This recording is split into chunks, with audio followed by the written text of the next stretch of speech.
Internal and external appraisal is required. So they will, in order to perform a cash out refinance, they will want to have an appraiser come into your home, and they will want to evaluate the appraisal value based upon comparable sales approach. What comparable sales approach means is that the appraisers, who are licensed of course, have rules that they have to abide by. The first one is, when they are appraising your home, they need to be looking at homes within a 1 mile radius. Okay? We are looking for like property, like comps. Clearly, a 4-bedroom, 2-bath in Kahala versus a 4-bedroom and 2-bath in Nanakuli is going to be a different value. Okay? So if they're going outside of that 1 mile radius, they need to provide reasons on that appraisal why they're doing that.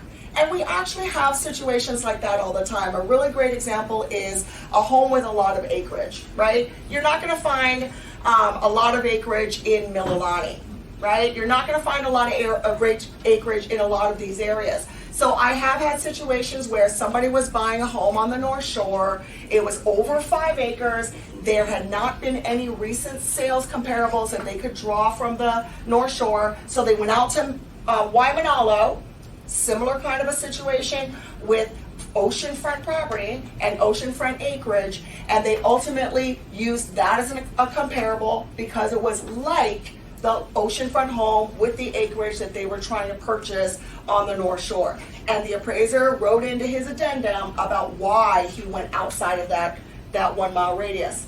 The other guideline that the appraiser is going to look at is the age of the comps, right? Something that sold, and anybody in this room that is a seller or a real estate agent today knows that homes were selling for a much different price last year than they were this year. I think I saw a meme on Facebook where it had that surprise face, and it was the seller surprised at the price that he got this year because he thought by the time he got his home ready that it was going to sell for a certain amount of time, a certain amount of price. But what they did not realize was what has happened to the market in the meanwhile, and how homes are really sitting, things are really coming down as far as home prices go, and the ability for and how that switch that we've really seen from a buyer's market to a seller's market, from a seller's market to a buyer's market. And what the seller and what their other competing sellers are, because when you are a seller, just like last year when you were a buyer and you were competing against everyone else and overbidding and trying to win that property, and your real estate agent was telling you, let's go over 100,000 and see if that works, and you were nervous and you couldn't believe it, and that was crazy talk. But then you would see that you actually didn't even win that house. The guy that beat you out put it at 150,000, right? Or 200,000. I had a customer that was bidding on a $1.2 million house. They actually got bid out by 300,000.